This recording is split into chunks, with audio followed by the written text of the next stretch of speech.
Bashar al Asad ഭരണകൂടത്തിന്റെ പതനത്തിനു പിന്നാലെ സമാധാന സൂചനകൾ കണ്ടു തുടങ്ങിയ സിറിയയിൽ വീണ്ടും ആഭ്യന്തര സംഘർഷം രൂക്ഷമാകുന്നു എന്ന വാർത്തയാണ് ഇപ്പോൾ പുറത്തു വന്നുകൊണ്ടിരിക്കുന്നത്. സ്വൈദ പ്രവിശ്യയിൽ മതന്യൂനപക്ഷമായ ദുറൂസികളുടെ നേതൃത്വത്തിലുള്ള സായുധ സംഘങ്ങളും സുന്നി ഗോത്ര വിഭാഗമായ ബെദൂയിനികളും തമ്മിൽ 2 ദിവസമായി നടക്കുന്ന ഏറ്റുമുട്ടലിൽ 89 പേരാണ് ആകെ മരിച്ചിട്ടുള്ളത്. മാത്രമല്ല 100-ലേറെ പേർക്ക് പരുക്കേൽക്കുകയും ചെയ്തു. മരിച്ചവരിൽ 46 പേർ ദുറൂസികളും 18 പേർ ബെദൂയിൻ പോരാളികളുമാണ്.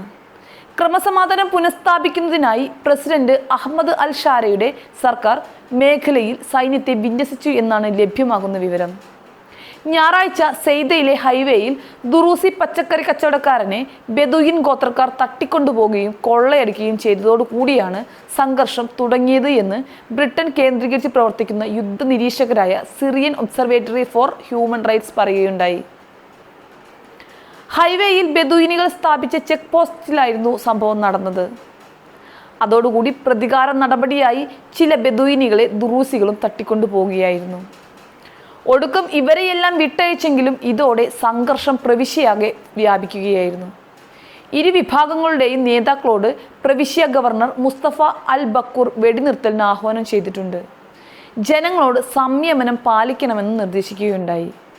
2024 ഡിസംബറിലാണ് വിമത വിപ്ലവത്തിലൂടെ അൽഷാരയുടെ നേതൃത്വത്തിൽ സുന്നി വിഭാഗക്കാരായ ഹയാത്ത് തഹ്രീർ അൽ-ഷാം എന്ന സായുധ സംഘടന സിറിയയിൽ അധികാരം പിടിച്ചെടുത്തത്. അതിനുശേഷം പുതിയ ഭരണകൂടം തങ്ങളെ അടിച്ചമർത്തുമോ എന്ന ആശങ്കയിലാണ് ദുറൂസികൾ. ഏപ്രിൽ മെയ് മാസങ്ങളിലായി തലസ്ഥാനമായ ഡമാസ്കയിലെയും സ്വൈദയിലെയും ദുറൂസി ഭൂരിപക്ഷ മേഖലയിൽ സൈന്യവുമായുണ്ടായ ഏറ്റുമുട്ടലിൽ 100-ലേറെ പേർ മരിച്ചിരുന്നു. അന്നത്തെ നടപടിയിൽ ബെദൂയിനികൾ സൈന്യത്തെ സഹായിക്കുകയായിരുന്നു. മറ്റൊരു ന്യൂനപക്ഷ വിഭാഗമായ അലാവൈറ്റുകളെ ലക്ഷ്യമിട്ടുകൊണ്ട് മാർച്ചിലുണ്ടായ ആഭ്യന്തര കലാപത്തിൽ 1700 പേരും മരിച്ചിരുന്നു. അതേസമയം സെയ്ദ പ്രവിശ്യയിൽ യുദ്ധ ടാങ്കുകൾ തകർത്തെന്ന് ഇസ്രയേൽ അവകാശപ്പെടുകയുണ്ടായി. ആക്രമണത്തെക്കുറിച്ചുള്ള കൂടുതൽ വിശദാംശങ്ങൾ പുറത്തുവിട്ടിട്ടില്ല. ദുറൂസികളെ സംരക്ഷിക്കാനായി സിറിയയിലെ ആഭ്യന്തര സംഘർഷങ്ങളിൽ ഇടപെടുമെന്ന് ഇസ്രയേൽ നേരത്തെ തന്നെ മുന്നറിയിപ്പ് നൽകിയിട്ടുണ്ട്. 1.52 ലക്ഷം ദുറൂസികളാണ് ഇസ്രയേലിലുള്ളത്. അതിൽ 24,000 പേർ അധിനിവേശ ഗോലാൻ കുന്നുകളിലാണുള്ളത്. അതിൽ 5% താഴെ പേർക്ക് ഇസ്രയേൽ പൗരത്വവുമുണ്ട്. 1967 അറബ് ഇസ്രയേൽ യുദ്ധത്തിലൂടെയാണ് ഇസ്രയേൽ സിറിയയിൽ നിന്നും ഗോലാൻ കുന്നുകൾ പിടിച്ചെടുത്തത്.